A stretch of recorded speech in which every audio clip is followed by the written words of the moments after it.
louange et de feu, gardien de l'éternité. Pourquoi quitter ce palais de bonheur pour un sentier de misère?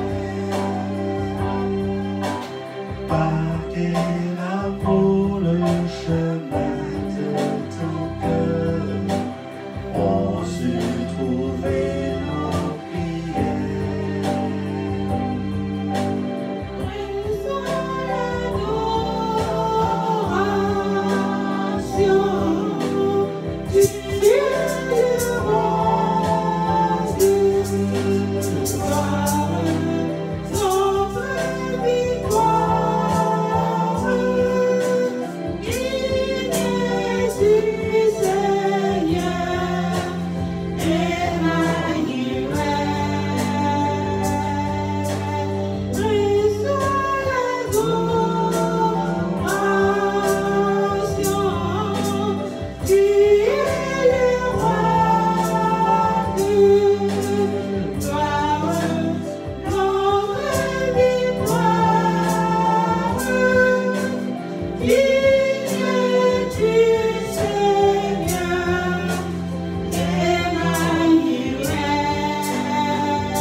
Au nom du Père, du Fils et du Saint-Esprit, que la grâce et la paix vous soient données de la part de Dieu, notre Père. Amen. Amen. Mes bien-aimés, béni soit l'Éternel, qui, bien sûr, est au ciel, parce que c'est là où il réside, et en même temps, comme on dit, il est partout, parce qu'il est omniprésent, omniscient, omnipotent. Alors béni soit l'Éternel, qui nous donne encore aujourd'hui une occasion, une belle occasion, profitons-en d'ailleurs, pour partager sa parole en sa présence. Bien-aimés, dans notre précédent enseignement, nous vous avons parlé du 5e, 6e et 7e signe de la fin des temps. Et nous vous rappelons que le 5e signe, c'était les pestes. On a développé cela. Donc, la vidéo est sur Internet. Vous pouvez la regarder, la visionner comme vous voulez, tant que vous voulez. Ensuite, le 6e signe, ce sont les phénomènes terribles. Et le 7e signe, ce sont les grands signes dans le ciel, dans le soleil, dans la lune, etc. On avait développé tout cela. Et dans la conclusion de notre dernier enseignement, nous vous avons dit que le 5e et le 6e signe se sont réalisés. Peste et phénomènes terribles se sont réalisés. Par contre, le 7e se réalisera après le signe que nous allons étudier aujourd'hui. En fait, le 7e signe sera le dernier signe avant l'apparition de notre Seigneur Jésus-Christ. C'est-à-dire les grands signes dans le soleil, dans la lune. Vous vous rappelez, le soleil s'obscurcira, même la lune aussi, et les étoiles vont tomber du ciel. Ça, c'est le 7e signe. Ça se réalisera le jour où le Seigneur Jésus-Christ va apparaître. Et il viendra sur une nuée avec une puissance extraordinaire, une forte lumière. Et tout le monde le verra. Ceux qui seront bien sûr en vie le verra. Le monde entier le verra. Parce que nous serons dans l'obscurité totale. Et on verra une grande boule de feu qui descend du ciel comme il est monté. C'est la Bible qui dit ça. Il viendra comme il est monté. Ça sera vraiment un spectacle extraordinaire. Ça, c'est le 7e signe. Ça se fera ce jour-là, quand Jésus reviendra. Et nous vous avons répété ce que nous avons dit dans nos précédents enseignements. En fait, conformément à la parole de notre Seigneur Jésus-Christ, l'accomplissement de ces prophéties montre que nous sommes donc au commencement des douleurs.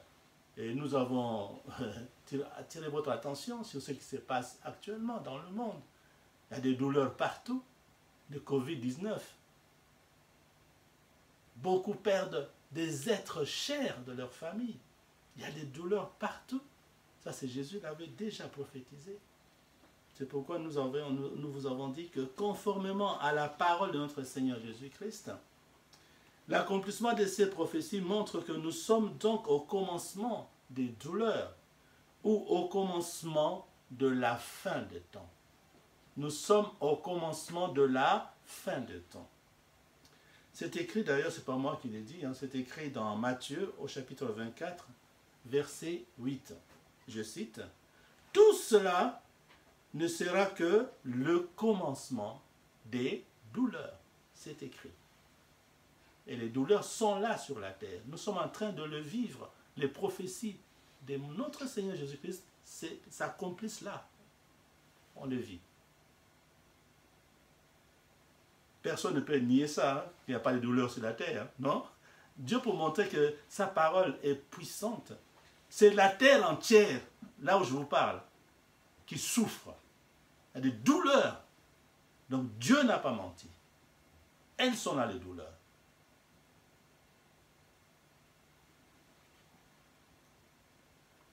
Et ensuite, nous avons attiré votre attention en vous disant que nous devons donc faire vraiment, vraiment attention à nous. Soyons vigilants pour que personne ne nous détourne du vrai et du bon chemin sur lesquels nous sommes. C'est-à-dire, soyons vigilants pour que personne ne supprime dans notre cœur notre foi en Jésus-Christ. Pourquoi? Mais parce que Jésus-Christ est le vrai Dieu. Nous avons répété ça plusieurs fois. Jésus-Christ est le vrai Dieu et ce n'est pas moi qui le dis ou qui l'invente. C'est écrit dans la Bible ou dans la première épître de Jean au chapitre 5, versets 20 et 21. Je vous ai dit de garder ces passages-là dans la tête pour convaincre ceux qui ne croient pas encore à cela. Il y a même des chrétiens, des personnes qui se disent chrétiennes, mais qui ne croient pas que Jésus-Christ, disent que Jésus-Christ n'est pas le Fils de Dieu, parce que Dieu ne peut pas avoir de fils. Alors, quelle Bible ils lisent? Alors, parlez-leur de ce verset, de ce passage, que Jésus-Christ est le véritable, c'est vraiment le vrai Dieu. C'est écrit dans la première épître de Jean au chapitre 5, versets 20 et 21. Donc, soyons fermes. Et aux personnes qui n'ont pas encore reçu ou accepté Jésus-Christ comme Seigneur et Sauveur, nous leur avons dit encore pour une fois ce que Jésus-Christ lui-même a dit. Qu'est-ce qu'il a dit? Répentez-vous, car le royaume des cieux est proche. Alors mes frères, nous témoignons, nous transmettons la parole. Maintenant, à chacun de nous de décider. Maintenant, pas demain, parce que demain ne nous appartient pas. Je répète, à nos frères et sœurs qui n'ont pas encore accepté Jésus-Christ comme Seigneur et Sauveur, à nos frères et sœurs qui étaient avec nous dans la foi en Jésus-Christ, qui nous ont quittés. Frères, sœurs, tout ce que notre Seigneur a prophétisé, les signes, nous sommes là. Nous avons vu le premier, deuxième, troisième, quatrième, cinquième, sixième, septième. Et nous allons continuer aujourd'hui. La plupart de ces signes se sont réalisés. Donc Jésus n'a pas menti. Alors qu'est-ce que vous voulez qu'on vous dise encore? Les preuves sont là. Pour nous rappeler que les douleurs, il a dit il y aura des douleurs. Qui peut me dire le contraire, qu'il n'y a pas de douleur sur la terre actuellement? Qui? Alors soyons humbles. Vous, frères et sœurs qui n'avez pas encore reçu Jésus-Christ, soyons humbles. La vérité, c'est la vérité. Pourquoi ne pas l'accepter? Jésus-Christ est le vrai Dieu. C'est écrit dans la Bible. Il est le seul chemin qui conduit au Père. Personne, il a dit lui-même, ne peut aller au Père sans passer par lui. Alors, nous transmettons, c'est à vous de décider, mes frères et sœurs. C'était le rappel de notre enseignement de dimanche passé. Aujourd'hui, chers frères et sœurs, nous allons donc continuer notre étude sur le signe de la fin des temps, et ce sera la dernière partie. Et dans cette dernière partie, nous allons parler du 8e, 9e et 10e signe. Mes bien-aimés, le 8e signe est révélé dans l'évangile de Marc au chapitre 13, verset 9. Chers frères et sœurs, pour ceux et celles qui le peuvent, je vous invite poliment de nous lever pour recevoir la parole de Dieu qui nous sera lue par notre sœur Georgine. Marc, chapitre 13, verset 9. J'ai lu la parole de Dieu. Prenez garde à vous-même. On vous livrera aux tribunaux et vous serez battus de verges dans les synagogues. Vous comparaîtrez devant des gouverneurs et devant des rois à cause de moi pour leur servir de témoignage. Amen. Amen. Pour nous asseoir. Mais vous allez, retenez bien ce que notre sœur vient de lire. Vous allez voir que ce qui se passe actuellement, c'est vraiment ça. Je vais vous donner des preuves. C'est vraiment ça. C'est extraordinaire. Hein? Ni moins ni plus. Ça se fait aujourd'hui. Mais il suffit qu'on attire notre attention là-dessus, qu'on nous informe là-dessus, ce qui se passe dans le monde. Parce que nous vivons en France, nous croyons que dans le monde, ça se passe comme ça. Mais il y a des choses, vraiment, vous allez voir, qui se passent dans le monde. Dieu ne peut pas tromper.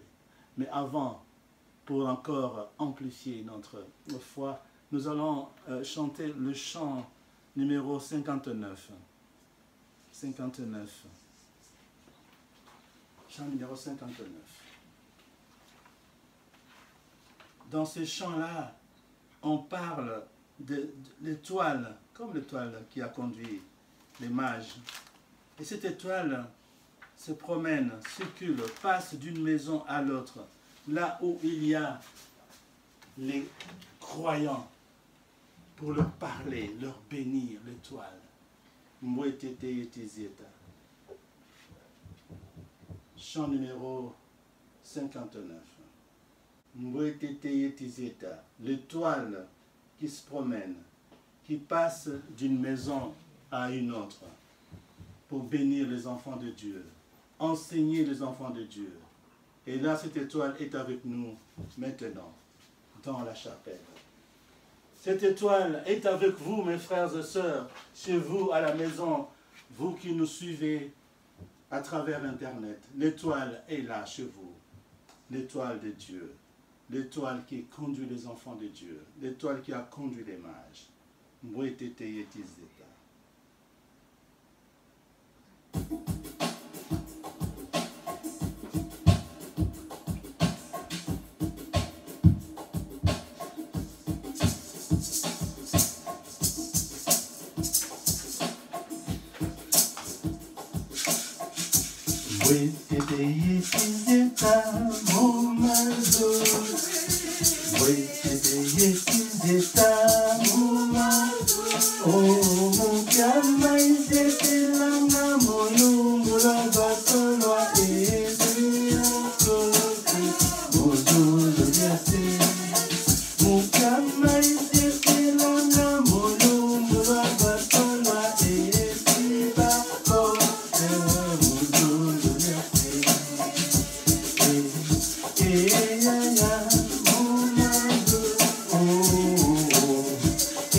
Pourquoi cette étoile se promène dans les maisons des élus?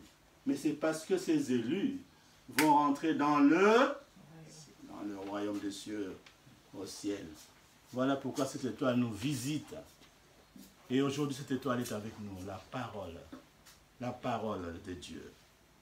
Mes frères, c'est extraordinaire. Je vous ai dit que tout ce que notre sœur vient de lire se fait là, aujourd'hui. Nous le vivons. Mais comme je dis, quand on est en France, on croit que tout se passe comme ça se passe en France. Non, il y a des choses vraiment... Quand on apprend ça, on se dit, oh là là, la parole de Dieu est vérité. Oui. Prenez garde à vous-même. On vous livrera aux tribunaux. Retenez bien tout ça. On vous livrera aux tribunaux. C'est Jésus-Christ qui parle à ses disciples. Et aujourd'hui, c'est Jésus-Christ qui nous parle. Prenez garde à vous-même. On vous livrera aux tribunaux et vous serez battus de verges dans les synagogues. Vous comparaîtrez devant des gouverneurs et devant des rois à cause de moi pour leur servir de témoignage. Bien-aimés, concernant ce 8e signe, dans lequel la prophétie de notre Seigneur Jésus-Christ dit que les chrétiens, donc, seront persécutés. C'est ce qu'il y a. Les chrétiens seront persécutés. Nous serons persécutés. Mais quand je regarde en France, on dirait non, nous sommes très bien. Hein? Mais nous n'arrêtons pas en France. Il faut suivre ce qui se passe ailleurs.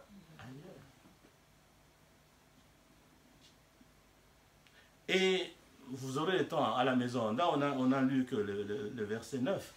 À la maison, lisez les versets qui suivent. Et dans les versets qui suivent, notre Seigneur dit que nous serons livrés par nos parents. Nous serons livrés par nos parents, par nos frères, par nos proches et par nos amis. Et ils feront mourir plusieurs d'entre nous. Vous lirez vous-même. Et ce que je viens de vous lire se passe réellement dans le monde. Mais je ne serai pas trop long, parce que nous n'avons qu'une demi-heure. La modératrice voudrait surveiller l'heure. Si je dépasse, dites-moi, parce qu'on peut toujours diviser ça, diviser dans l'enseignement. Mais je veux transmettre quand même. Parce que quand nous vivons en France, nous sommes bien, les chrétiens nous sont bien. Nous croyons que tout va bien dans le monde. Non. Il se passe des choses vraiment difficiles dans le monde pour les chrétiens. Alors, je suis allé sur le site de l'ONG qui s'appelle Porte Ouverte. C'est une organisation protestante, donc une source fiable. Ces personnes qui travaillent dans l'ONG Porte Ouverte font des enquêtes sur le plan international, sur la vie des chrétiens, sur le plan international, sur leur travail. Alors, selon cette ONG, plus de 260 millions de chrétiens sont, pas légèrement, fortement persécutés dans le monde. Soit un chrétien sur 8, c'est énorme. Plus de 260 millions de chrétiens qui sont persécutés, comme a dit notre Seigneur Jésus-Christ. Nous venons de le lire. Les chiffres de la persécution en 2020, je ne suis pas allé dans les années, c'est en 2020. Il y a 2983 chrétiens qui sont tués, là déjà. 2020. 3711 chrétiens sont détenus, sont en prison. Et 9488 églises ciblées ou sont l'objet d'attaques. 9488. Alors, ne rêvez pas. Parce qu'en France, nous sommes bien, quoique tout va bien. Voilà pourquoi nous prions pour nos frères et sœurs en Christ. Parce que pendant que je vous parle, il y a des gens, des chrétiens qui sont en prison là. Il y en a qui sont en train de mourir. Nous allons continuer à lire. C'est beaucoup. 260 millions de chrétiens qui sont persécutés. Pendant que je vous parle là, cette année-là. Alors, parce que nous voyageons beaucoup, surtout les jeunes qui voyagent beaucoup, mais il faut qu'on soit informé de ce qui se passe, pour être prudent, parce que la parole nous appelle à la prudence. Pour ceux qui voyagent, il est bon de savoir ce qui se passe ailleurs, pour être prudent. Alors, toujours selon cette ONG, ils ont listé les 5 pires pays pour les chrétiens, selon l'index 2020, l'index 2020 de cette année. Les 5 pires pays, les pays qui font souffrir vraiment les chrétiens. Et ils font des enquêtes sur 50 pays. Mais là, je vous parle des 5 pires, les plus durs, qui sont plus durs envers les chrétiens. 5. Je commence par le numéro 5. Le numéro 5, c'est le Pakistan. Qu'est-ce qui se passe au Pakistan? Au Pakistan, tous les chrétiens pakistanais souffrent d'une discrimination systématique. C'est-à-dire, tous les emplois les moins considérés, je dis bien tous les emplois les moins considérés, vous comprenez ça, sont réservés aux chrétiens. Ça veut dire que si tu es chrétien, tu ne peux pas aspirer à avoir un poste là, niet. Ce sont les emplois déconsidérés. Les églises chrétiennes qui essayent d'avoir des activités publiques, suivez bien, au Pakistan toujours, les églises chrétiennes qui essayent d'avoir des activités publiques et qui sont actives dans le domaine de la jeunesse subissent de menaces. Alors nous en France, non, au contraire. Mais là, non. En moyenne, c'est pénible, hein? Nous devons prier. En moyenne, 2 chrétiennes sont kidnappées chaque jour. En moyenne, 2 chrétiennes au Pakistan sont kidnappées chaque jour. Elles sont souvent violées et forcées de se marier. Ce qui les pousse, les pauvres, à accepter l'islam. Au Pakistan, en moyenne, 2 chrétiennes sont kidnappées, violées, mariées de force, pour finalement accepter l'islam. Pensons à nos frères souffrants. Nous sommes bien en France, c'est une grâce. D'ailleurs, nos frères et sœurs souffrent.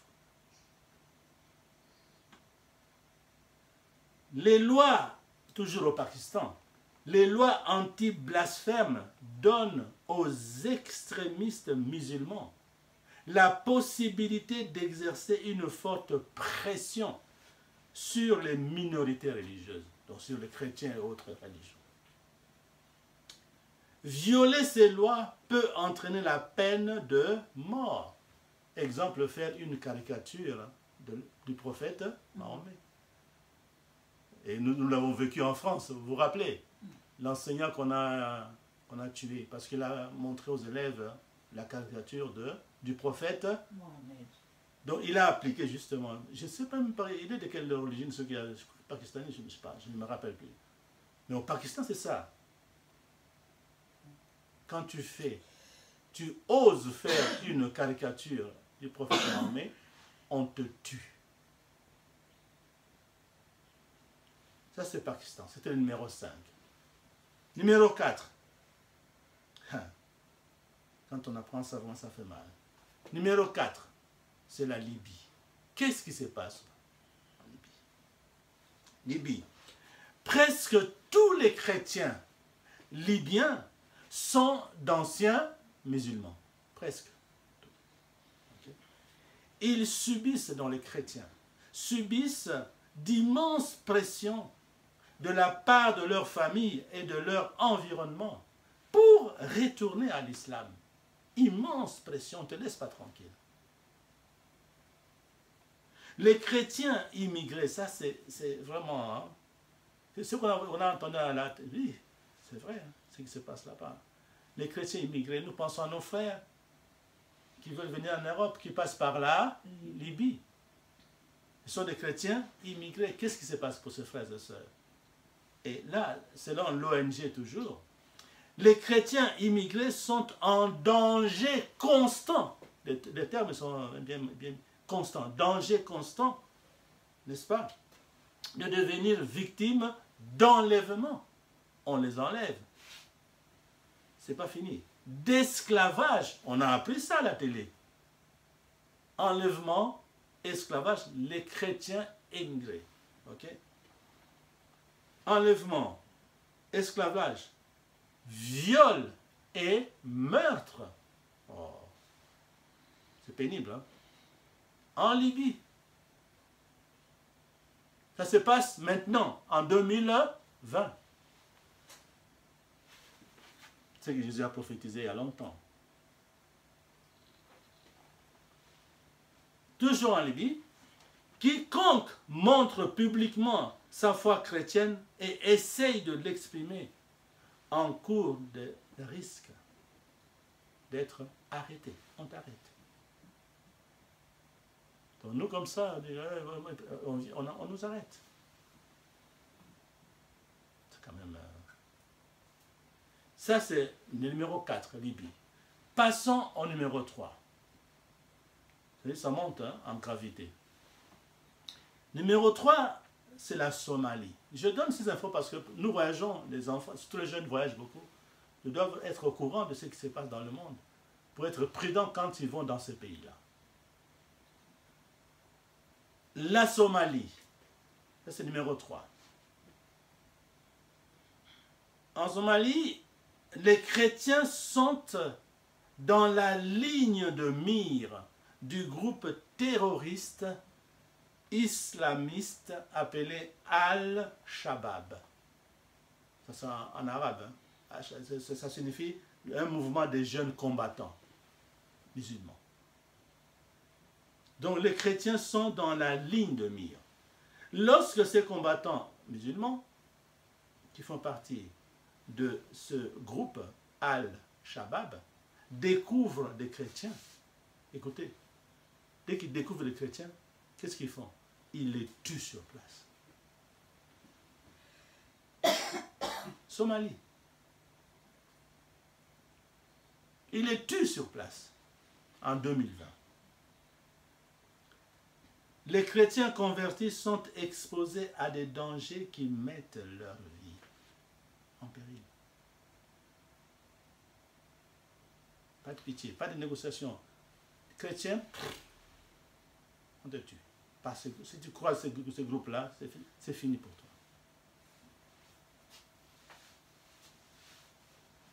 Numéro 2, Afghanistan. Qu'est-ce qui se passe en Afghanistan?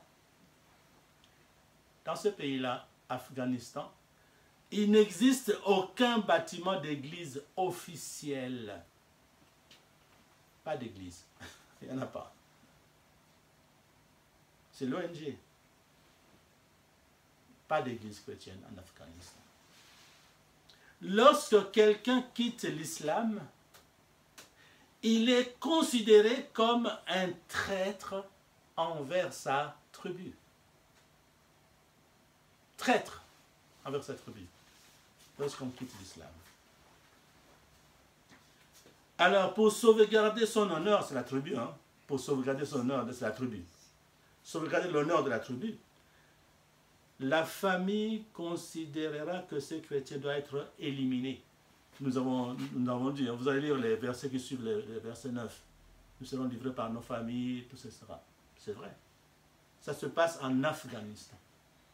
Lorsque quelqu'un s'est converti au christianisme, il est considéré comme un traître et une personne à éliminer. C'est la famille, la tribu, c'est la famille. Alors, toujours en Afghanistan, c'est détourner de l'islam est généralement considéré comme une maladie spirituelle. Quand quelqu'un quitte l'islam et va se convertir au christianisme, il est considéré comme un malade. Et on rapporte des cas où des chrétiens ont été envoyés dans des établissements psychiatriques. Carrément. Vous vous rendez compte? Chrétien, oh, il est devenu fou. Il faut l'arrêter. Il faut l'envoyer dans un établissement psychiatrique. en Afghanistan et en 2020. Est-ce que la Bible a trompé? Mais non. Quand on dit que Jésus-Christ est la vérité, le chemin et la vie, c'est vrai. Ça se fait là, en 2020.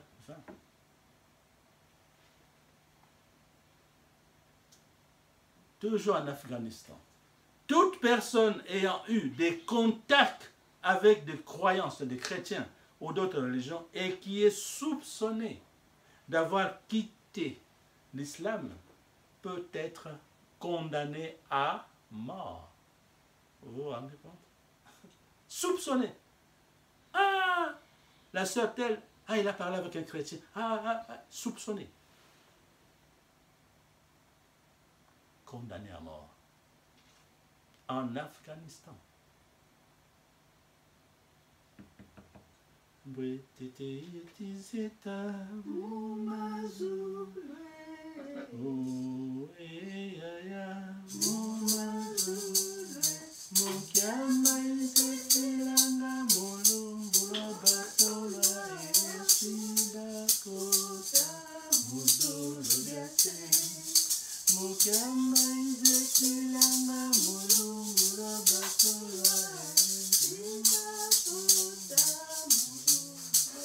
C'est vraiment une grâce que nous avons. Vous voyez, quand on est en France, on ne peut pas s'imaginer quelque chose comme ça se passe ailleurs.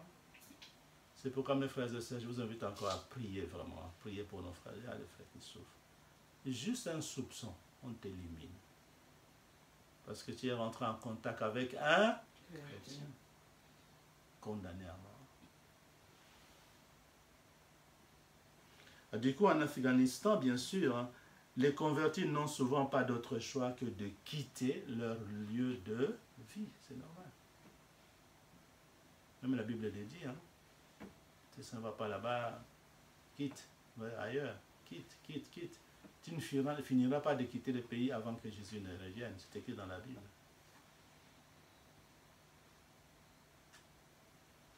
Alors, passons au numéro 1. Là où vraiment c'est encore pire. Vous avez remarqué, j'ai monté en gravité. Là, c'est plus grave encore, numéro 1. C'est quel pays? C'est la Corée du Nord. La Corée du Nord. Qu'est-ce qui se passe là-bas? Eh bien, là-bas, le régime, carrément, c'est le régime, le pouvoir, persécute les chrétiens de façon systématique et sévère. Là, c'est l'État, vraiment l'État lui-même. Le gouvernement persécute les chrétiens de façon systématique et sévère. Pas de négociation, pas de jugement. Chrétien, ok, persécution. Et d'une façon sévère. Des dizaines de milliers de chrétiens sont emprisonnés dans des camps de travaux forcés. Des dizaines de milliers de prisonniers, des chrétiens sont emprisonnés dans des camps de travaux forcés. Et dans des conditions inhumaines. Vous pouvez imaginer, quand dans des conditions inhumaines, vous comprenez. On vous traite comme des animaux, parce que vous n'êtes pas plus considérés comme des humains. Condition inhumaine, qui n'est pas compatible avec la vie d'un humain. Inhumaine. On vous traite comme des animaux. Les chrétiens sont considérés comme des dangereux ennemis de l'État. Corée du Nord. Les chrétiens sont considérés comme des dangereux ennemis de l'État. Posséder une Bible peut être fatal pour toute votre famille. Quelqu'un veut vous voir chez vous à la maison. Il va, ah, vous avez une Bible. Il sort, il va en parler. C'est grave pour toute la famille. C'est grave pour toute la famille. Mais Dieu est Dieu. Qu'est-ce qu'ils ont remarqué, les personnes qui travaillent à l'ONG, porte ouverte? Fait étonnant, malgré les risques des Nord-Coréens continue à découvrir les messages de l'Évangile et décide de se convertir. Amen. Amen. C'est extraordinaire la puissance de Dieu. Là, c'est pire, tu es chrétien, pour à la prison, tout. Mais il y a des Nord-Coréens qui se convertissent quand même. Quelle foi. Voilà, mes frères et sœurs, ce qui se passe ailleurs. Ce qui se passe ailleurs. Donc, n'oublions pas de prier pour nos frères et sœurs. Comme a prophétisé notre Seigneur Jésus-Christ, il y a des chrétiens qui souffrent vraiment dans le monde. Beaucoup de chrétiens. Mes frères et sœurs, ces quelques informations prouvent que de nos jours, les chrétiens sont persécutés. Jésus-Christ n'a pas menti. Il est Dieu, il est parfait, il ne peut pas mentir. Donc, nous pouvons dire que le 8e signe s'est réalisé aussi. Personne ne peut nous contredire. Passons au 9e signe qui est révélé dans l'évangile de Matthieu au chapitre 24, verset 12. Bien-aimés, encore une fois, pour ceux et celles qui le peuvent, je vous invite avec beaucoup de respect de nous lever pour accueillir la parole de Dieu qui sera lue par notre sœur Georgine. Matthieu, chapitre 24, verset 12. Et parce que l'iniquité se sera accrue, la charité du plus grand nombre se refroidira. Amen. Amen. Bien-aimés, la prophétie de notre Seigneur Jésus-Christ que nous venons de lire parle de quoi? De l'immoralité. L'immoralité qui va s'accroître et les humains seront moins charitables. Moins charitables. C'est-à-dire, ils vont de moins en moins aimer d'une manière désintéressée. C'est ce que Jésus-Christ veut dire. Mes frères et sœurs, comme vous l'avez aussi constaté, nos médias, les journaux, la télé, les YouTube, etc., les réseaux sociaux, regorgent d'histoires. De quoi? De viols, de meurtres, de corruption politique, de fraude, surtout maintenant les élections aux États-Unis, d'escroquerie et des transgressions de toutes sortes. C'est ça, on les suit à la télé, les réseaux sociaux. Le mal est presque partout dans le monde. On se dit, mais qu'est-ce qui se passe dans ce monde? Le mal est partout. Les humains deviennent de plus en plus insensibles au mal. Je me rappelle, aux années 80, je vous ai dit ça. Voir une affiche où deux hommes s'embrassent, mais c'était scandaleux. Qui oserait faire ça? Même parler de l'homosexualité, c'était honteux. Dès que tu prends ce mot-là, on te regarde. Mais là, aujourd'hui, c'est normal. On m'a même dit, je ne sais pas qui m'a dit ça, dans le film, et pas dans le film actuel. C'est un jeune ou une jeune qui m'a parlé de l'église, qui m'a parlé de ça, je crois. Actuel, parce que nous, on est un peu démarqués, notre âge, mais les jeunes. Allez, actuellement, pour chaque film, il faut prévoir un couple d'homosexuels dans les films, quoi. Dans le film, je ne regarde pas, donc je ne sais pas, mais c'est un jeune qui m'a dit ça. Mais c'est à cette jeune-là qui m'a parlé, là, il travaille, il a conçu un formulaire pour le jeune. Il y a souvent quand on fait ces formulaires pour les jeunes, il y a deux cases, garçon et fille. Et elle, comme elle est croyante, elle a conçu le formulaire, il a prévu deux cases. Si tu es garçon, tu coches dans la case garçon. Si tu es une fille, tu coches dans la case fille. Garçon-fille.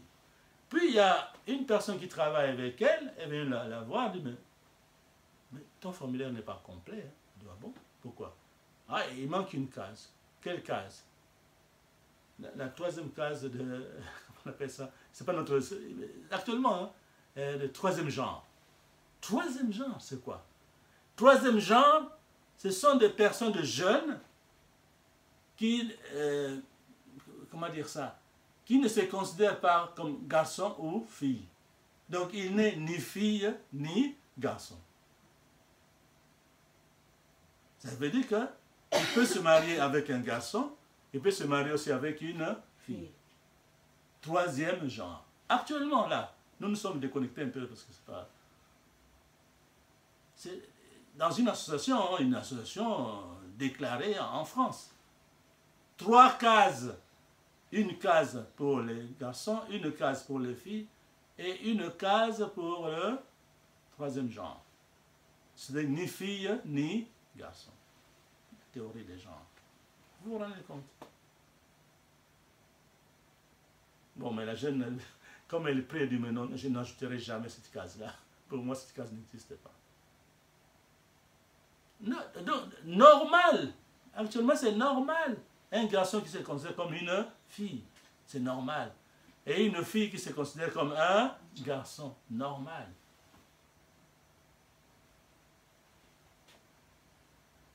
Donc, c'est ça. Les humains deviennent de plus en plus insensibles au mal. Comme c'est écrit, hein? Parce que l'iniquité, ce sera accrue. Donc Jésus n'a pas menti. Non, il ne peut pas mentir parce qu'il est le vrai Dieu.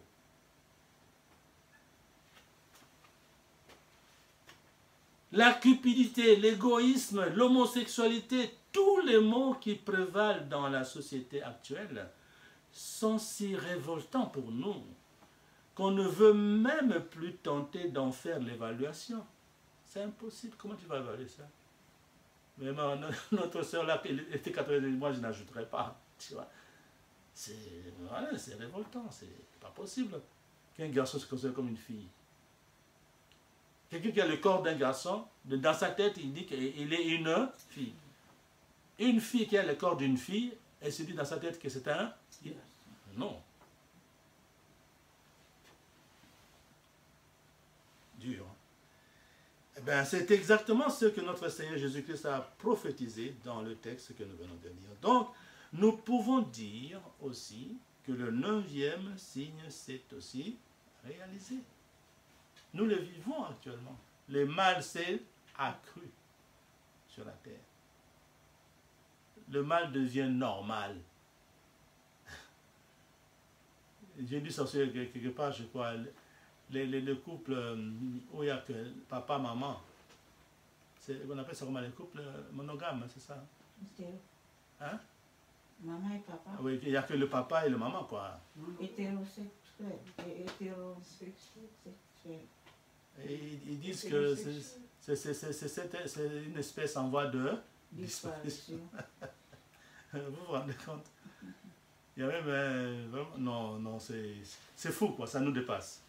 Mais bon, nous, en tant que chrétiens, bon, ça ne nous étonne pas, parce que notre Seigneur l'avait déjà prophétisé. Donc ça devrait arriver, donc ça ne nous étonne pas.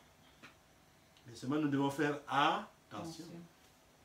C'est pourquoi la Bible nous dit, ne vous conformez pas au siècle présent. Et voilà. Nous devons être vigilants là-dessus.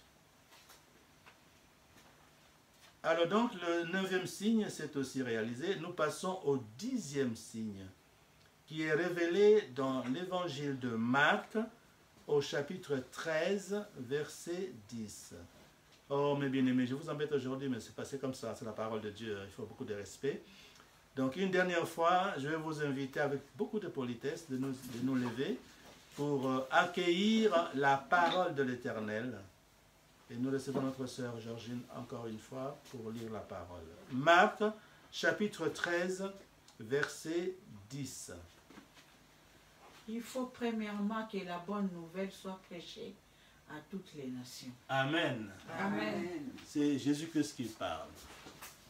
Avant qu'il revienne, il faut que la bonne nouvelle soit prêchée à toutes les nations.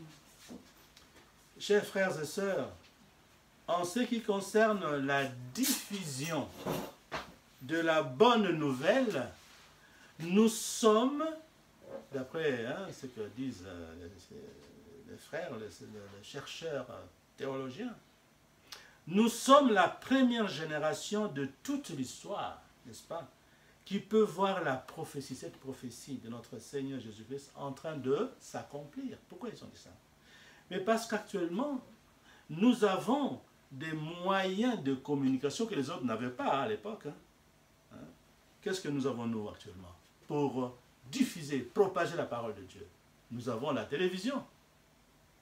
Nous avons Internet. Les autres n'avaient pas ça. Et toutes les nouvelles technologies de communication, n'est-ce pas, qui permettent de prêcher la bonne nouvelle. Nous, on a tout ça. Mais il y a quelques années, nos frères n'avaient pas ça. Par exemple, mais il y a beaucoup d'exemples, hein, vous les connaissez.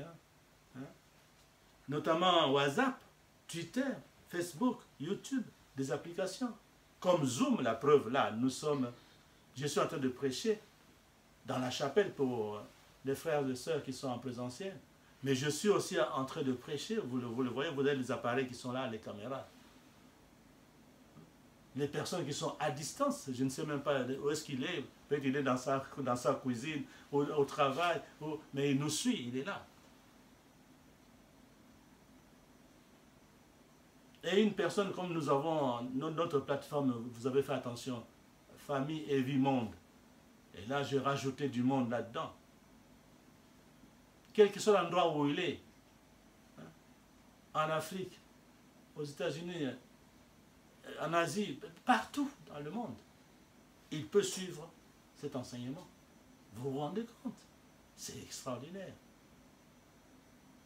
Parce qu'il faut que la parole de Dieu arrive jusqu'à l'extrémité de la terre. Et Internet, justement, permet que la parole arrive jusqu'à l'extrémité de la terre. Il suffit que la personne soit connectée à Internet.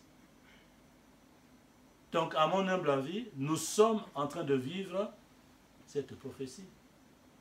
Mais seul Jésus-Christ sait si sa parole est arrivée partout là. Mais avec Internet, franchement, je crois qu'ils ont raison de dire que nous sommes la première génération qui vit l'accomplissement de cette prophétie. L'autre fois, j'ai parlé avec une personne qui est au fin fond là-bas, dans le village là-bas, en RDC. Au fin fond, à des milliers de kilomètres. Et grâce au téléphone, WhatsApp, j'ai parlé avec cette personne.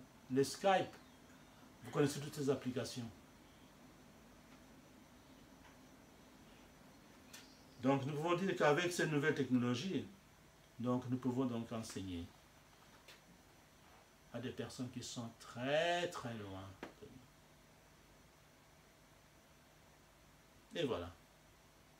Donc là aussi, nous sommes en train de vivre la réalisation ou l'accomplissement, n'est-ce pas, du 10e signe que notre Seigneur Jésus-Christ a prophétisé grâce aux nouvelles technologies.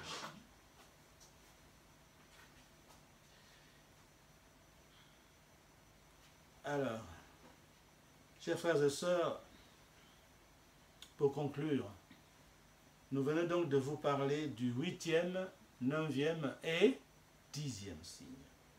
Bien-aimés, nous dirons que sur les 10 signes que nous avons étudiés, 8 se sont déjà réalisés. Vous voyez comment on est avancé dans la procédure. Sur 10, il y a 8 qui se sont déjà réalisés. Le premier signe, faux prophète, ça s'est réalisé. Deuxième signe, les guerres, ça s'est réalisé. Troisième signe, la famine ou les famines sur la terre, ça s'est réalisé. Quatrième signe, les tremblements de terre, ça s'est réalisé. Cinquième signe, les pestes ou la peste, ça s'est réalisé. Sixième signe, les phénomènes terribles, ça s'est réalisé. Huitième signe, la persécution des chrétiens, on l'a vu aujourd'hui, ça s'est réalisé. Neuvième signe, l'iniquité se sera accrue, on le vit. Ok. Donc, je vous rappelle que c'est le 7e signe qui sera le dernier. Ok. 7e signe, c'est quoi? C'est les grands signes dans le soleil, dans la lune. Les étoiles vont tomber. Ça, c'est pas encore. Et l'autre qui est en train de se réaliser, c'est quoi? C'est la diffusion de la parole de Dieu à travers le monde. Là, c'est en cours. Okay. Donc sur 10, 8 se sont déjà réalisés. Il ne reste que 2.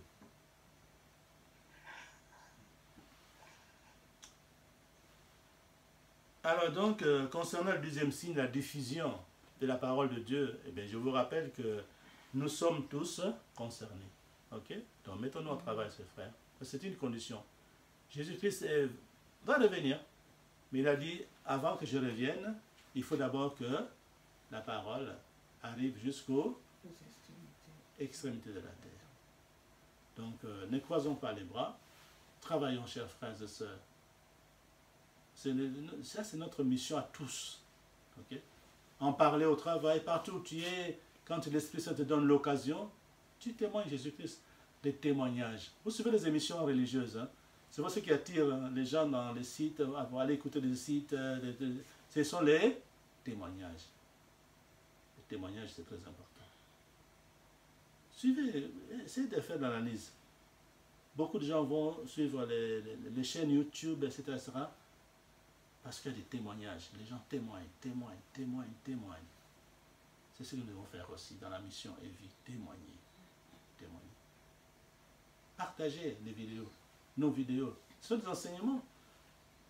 N'hésitez pas. Surtout n'hésitez pas. Partagez les vidéos. Parce qu'il faut que la parole arrive jusqu'aux extrémités de la terre. Alors, mes frères et sœurs, partageons nos vidéos de la mission EVI. Partageons. C'est une contribution que Jésus-Christ nous demande.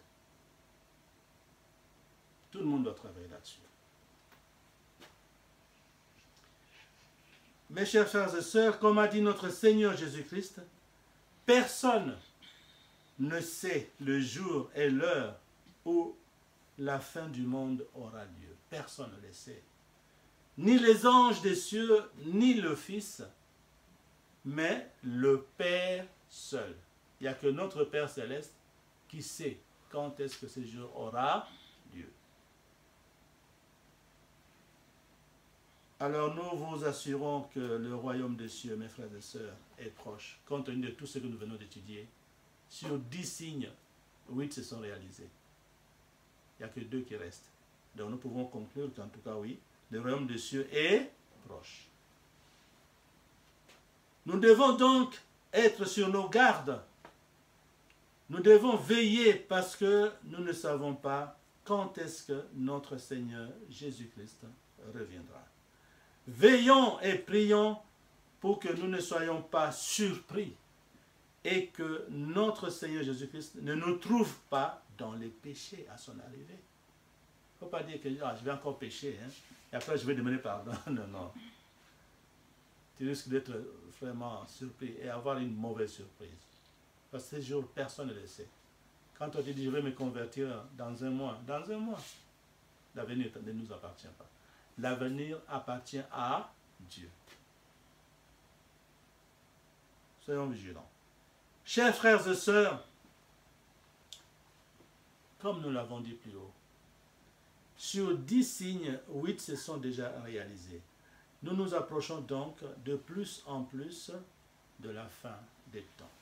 Restons fermes dans notre foi en Jésus-Christ jusqu'à la fin de notre vie sur cette terre. Parce que Jésus-Christ est le vrai Dieu. Nous l'avons répété plusieurs fois, mais pas pour rien. Dieu ne regarde pas le commencement, il regarde la fin. Donc restons fermes. Nous nous approchons là, dans la fin des temps. Ce serait triste, tu as passé des années, tu étais ferme, bien, tu évitais le péché, tu as sacrifié le corps pendant des années. Et juste vers la fin, tu décroches et tu tombes dans le péché et Jésus revient. Quelle tristesse. Peine perdue. Peine perdue. Tout le mal qui t'est donné en sacrifiant ton corps. Et là, ce sont ces personnes qui vont vraiment pleurer. Hein? Quand ils vont penser à toutes les années qu'ils ont passées dans le christianisme, et juste à la fin, vers la fin, Jésus-Christ, il chute. Quelle tristesse. Ah, je ne veux pas que ça nous arrive, ça. Restons fermes dans notre foi en Jésus-Christ. Surtout faire attention à la séduction de faux prophètes, de faux serviteurs de Jésus. Et ça, je vous ai donné l'arme, c'est l'Esprit Saint. C'est lui qui nous révèle la vérité sur quelqu'un, sur une personne. Et restons vigilants jusqu'à la fin de notre vie sur cette terre. Et pour ceux et celles qui n'ont pas encore accepté Jésus-Christ, hein, les frères et sœurs qui vivent avec nous, qui refusent d'accepter Jésus-Christ comme Seigneur et Sauveur, comme vrai Dieu. Les frères et sœurs qui étaient avec nous dans la foi de Jésus-Christ, qui nous ont malheureusement quittés. À vous, je vous dis aussi, je vous répète, j'ai déjà dit ça. Faites attention. Tous les signes que notre Seigneur Jésus-Christ a prophétisés, nous venons de le voir dans nos études. Sur 10 signes, comme j'ai dit, 8 se sont vraiment réalisés. Donc Jésus n'a pas à mentir. Il n'y a que 2 qui restent. Alors n'attendez plus, s'il vous plaît, n'attendez plus. Comme on a dit, on ne sait pas quel jour il va revenir Jésus-Christ. Il n'y a que le Père qui le sait. N'attendez plus, mes frères et sœurs. Revenez. Ceux qui ont quitté Jésus-Christ, revenez. Nous avons beaucoup de témoignages. Jésus-Christ a beaucoup fait dans nos vies. Nous qui sommes restés dans le christianisme, nous vivons Jésus-Christ.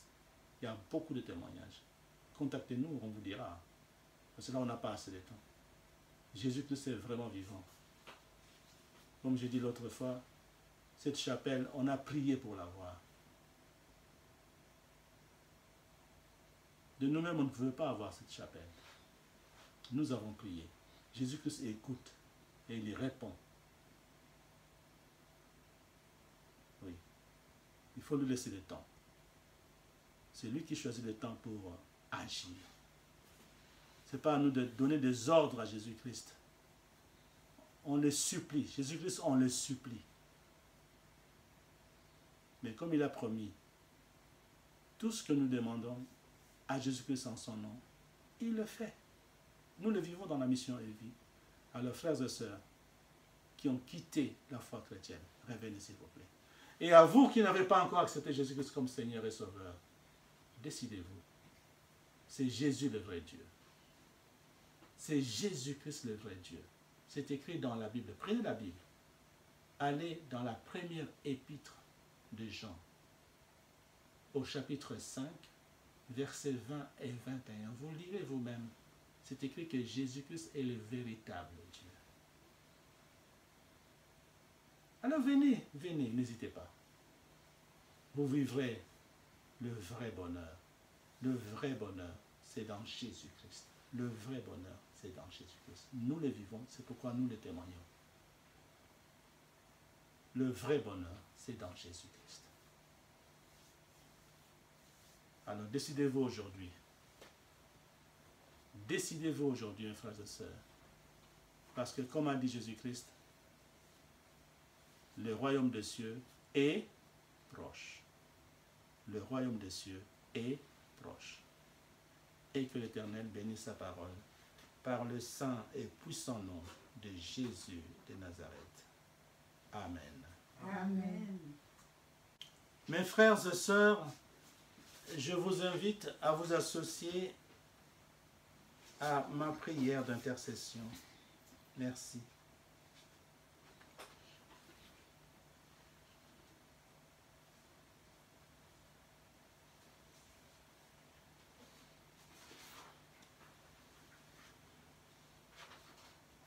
Au nom du Père, du Fils et du Saint-Esprit. Esprit Saint de Dieu,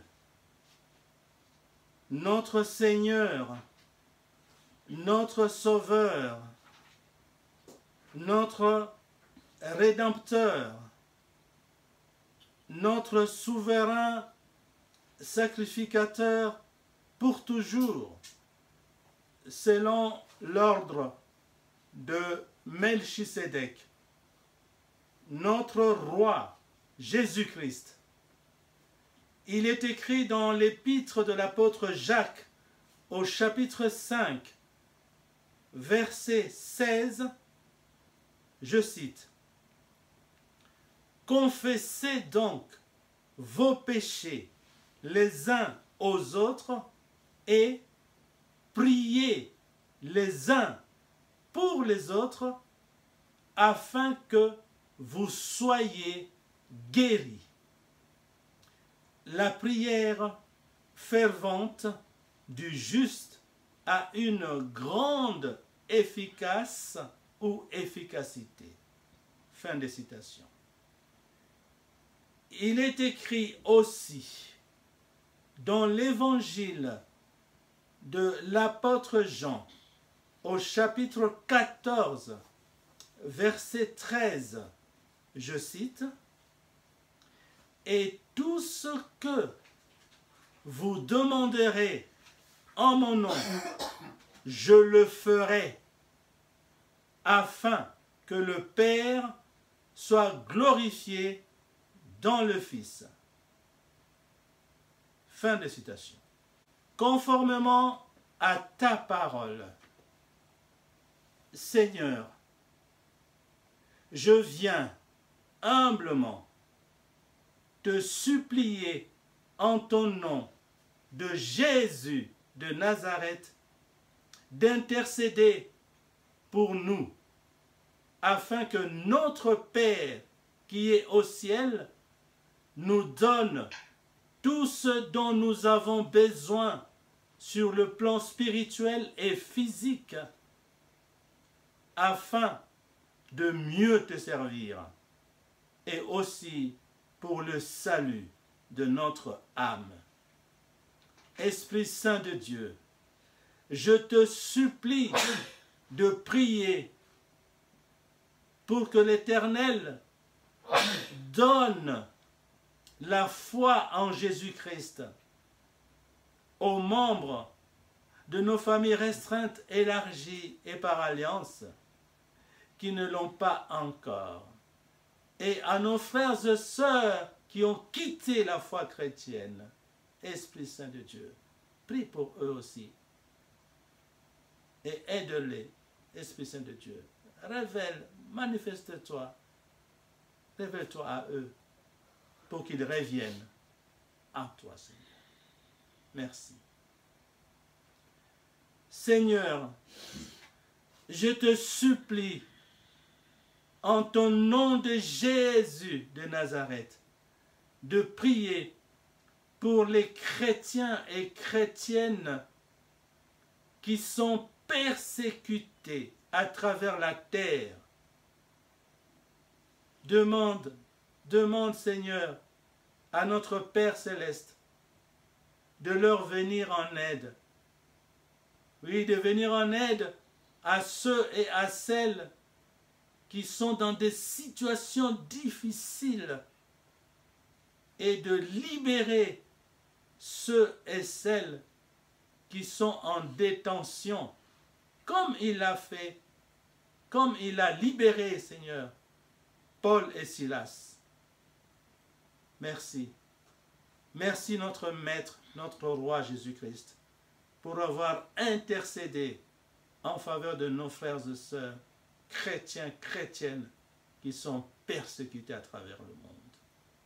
Seigneur, je te supplie en ton nom de Jésus de Nazareth, d'intercéder pour nous, afin que notre Père qui est au ciel continue de nous protéger contre le Covid-19. Esprit Saint de Dieu, intercède pour nous, afin que notre Père qui est au ciel continue de nous protéger contre le terrorisme, surtout en particulier nos frères et sœurs chrétiens, chrétiennes qui sont terrorisés dans le monde. Seigneur, Seigneur Jésus-Christ, je te supplie humblement, en ton nom de Jésus de Nazareth, d'intercéder encore et encore pour la République démocratique du Congo, en disant merci à notre Père qui est au ciel, parce que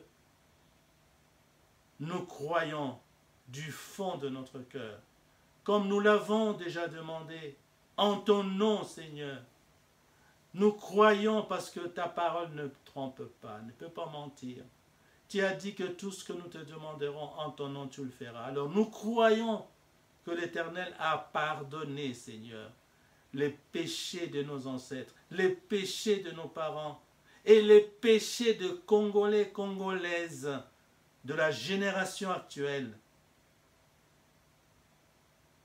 Oui, nous croyons que l'Éternel, notre Père, nous a pardonné, comme nous aussi, nous avons pardonné définitivement aux personnes qui nous ont fait du mal et aux personnes qui continuent d'ailleurs à nous faire du mal. Seigneur Jésus-Christ, prie pour nous, Congolais, Congolaises, pour demander aussi à notre Père qui est au ciel de nous aider à développer la RDC. Ce n'est pas par hasard que nous sommes nés là-bas. Aide-nous à participer au bonheur de ce pays. Nous voulons vivre le bonheur de ce pays. Prie pour nous, Esprit Saint de Dieu, pour que notre Papa nous accorde cette grâce en ton nom de Jésus de Nazareth. Seigneur, Seigneur, je viens humblement te supplier en ton nom de Jésus de Nazareth d'intercéder pour les frères et sœurs en Christ et pour toutes les personnes qui nous suivent sur Internet, afin que notre Père qui est au ciel les guérisse, les guérisse, les guérisse de toute maladie qui serait encore dans leur corps, comme l'autisme, la schizophrénie, l'obésité ou le surpoids, le cancer du sein, le diabète, l'hypertension, le Covid-19, la stérilité, l'incontinence et toute autre maladie spirituelle ou physique. Et que notre Père Céleste guérisse aussi les infirmes et les accidentés des routes. Esprit Saint de Dieu,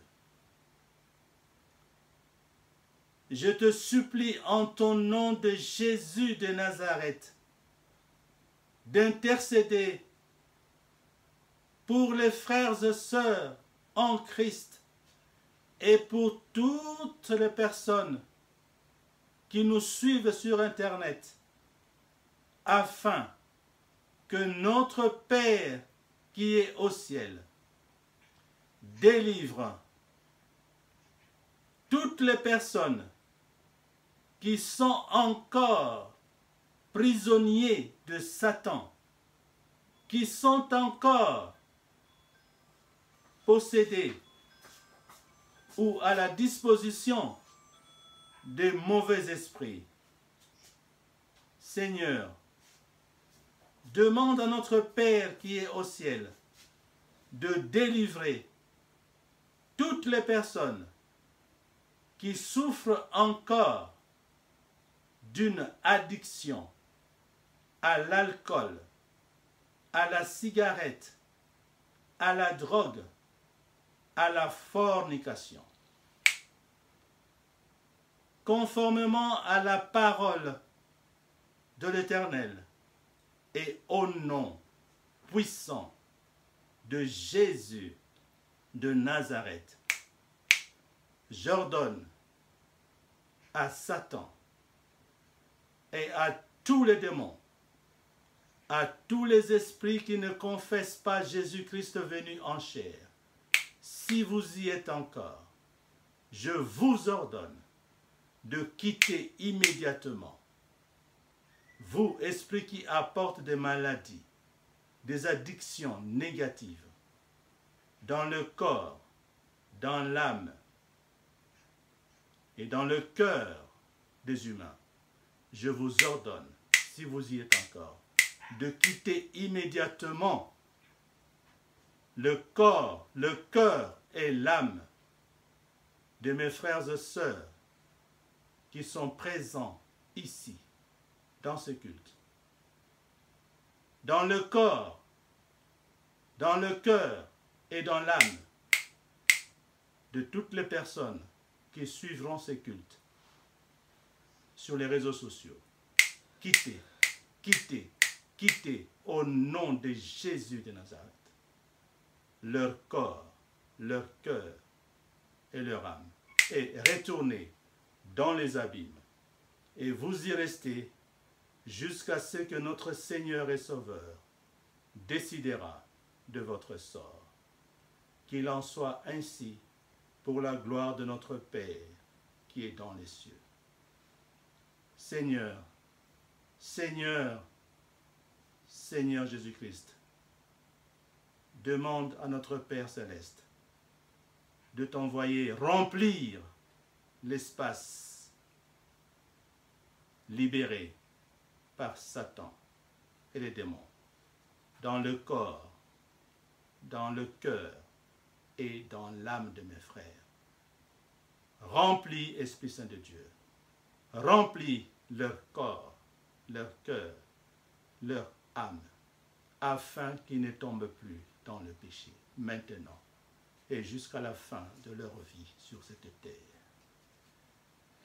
Seigneur Jésus-Christ, je viens humblement te supplier en ton nom de Jésus de Nazareth, d'intercéder pour les frères et sœurs en Christ et pour toutes les personnes qui nous suivent sur Internet, afin que notre Père qui est au ciel permette la réalisation au moment opportun de leurs projets qui sont bons, agréables et parfaits devant Dieu et devant les hommes.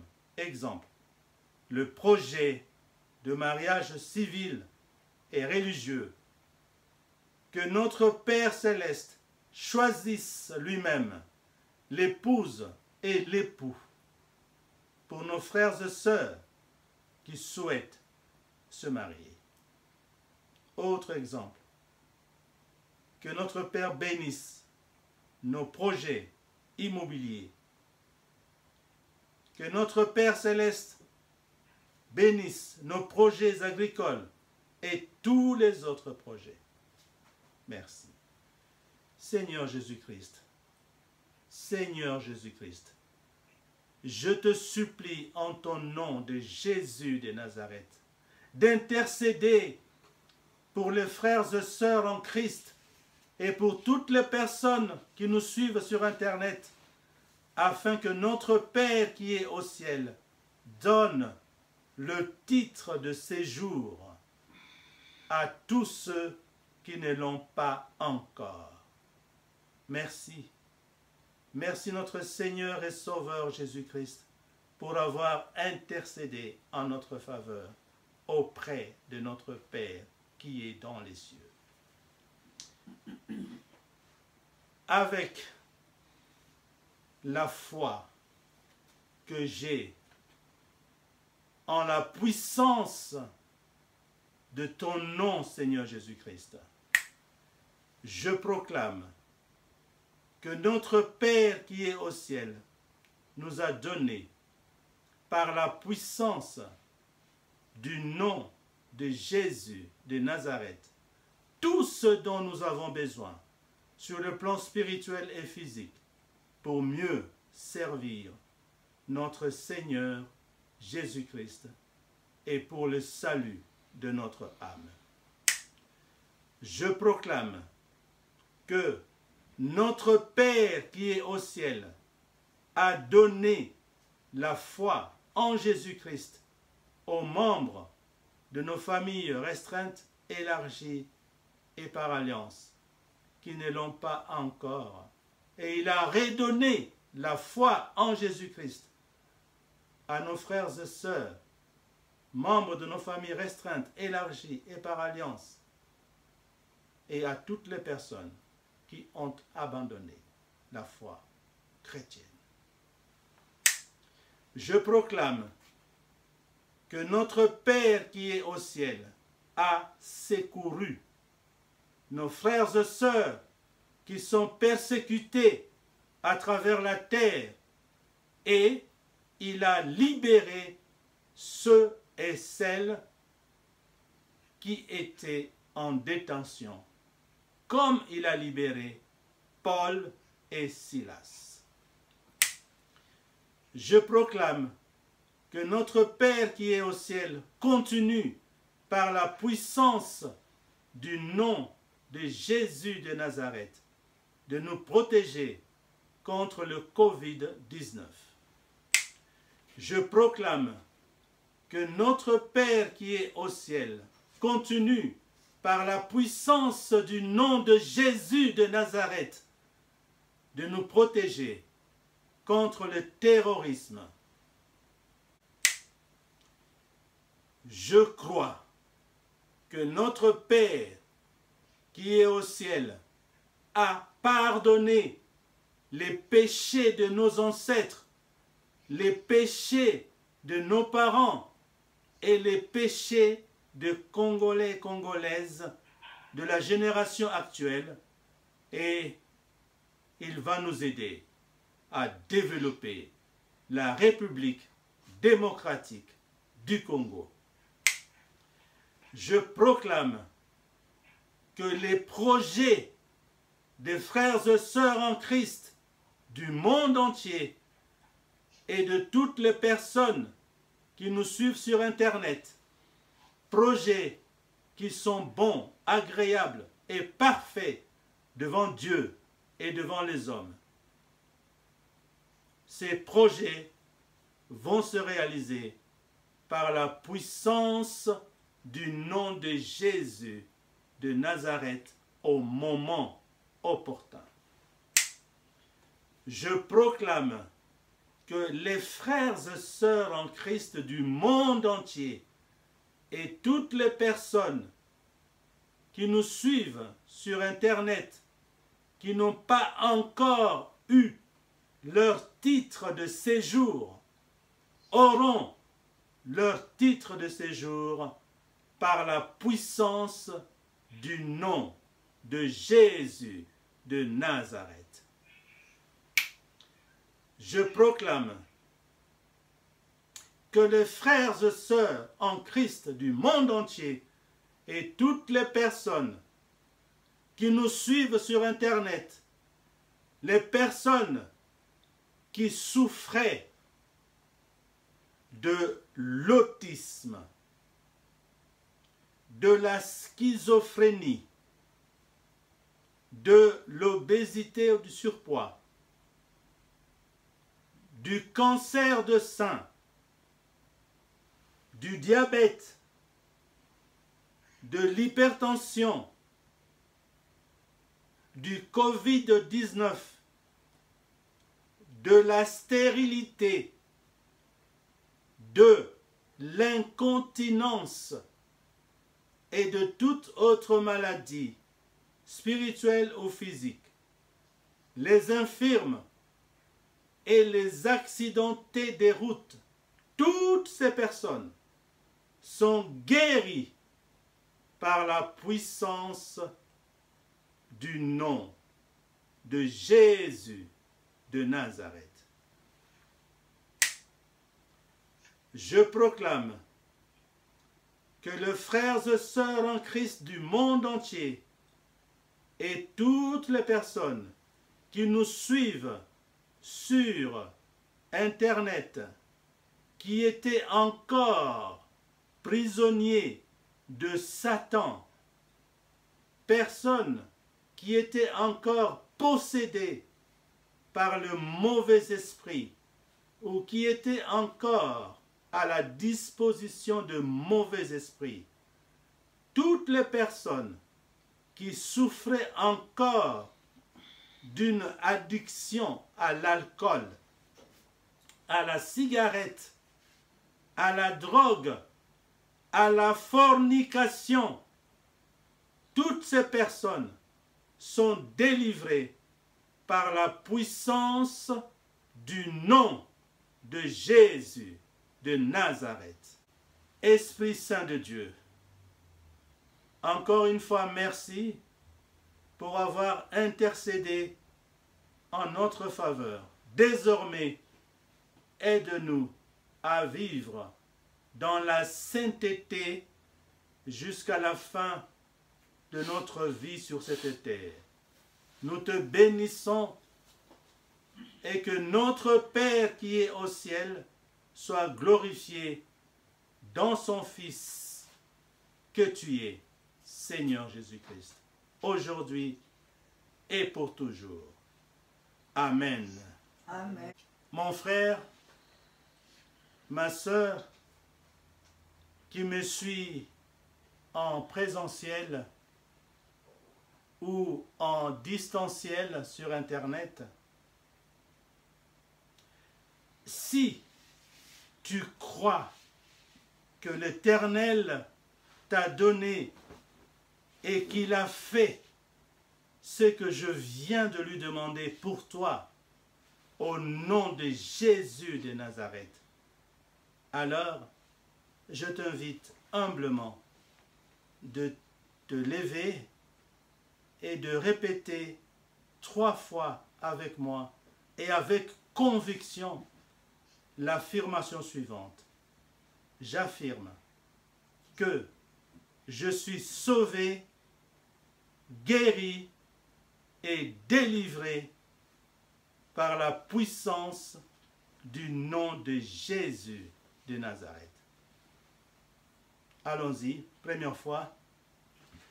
J'affirme que je suis sauvé, guéri et délivré par la puissance du nom de Jésus de Nazareth. Deuxième fois. J'affirme que je suis sauvé, guéri et délivré par la puissance du nom de Jésus de Nazareth. Troisième fois. J'affirme que je suis sauvé, guéri et délivré par la puissance du nom de Jésus de Nazareth. Mon frère, ma sœur, ta foi en la puissance du nom de Jésus de Nazareth t'a sauvé. Va et avec l'aide du Saint-Esprit, ne pêche plus. Et surtout, n'oublie pas de témoigner pour Jésus-Christ. Amen. Amen. Amen. Amen. Amen. Amen. Gloire à l'Éternel.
Joy.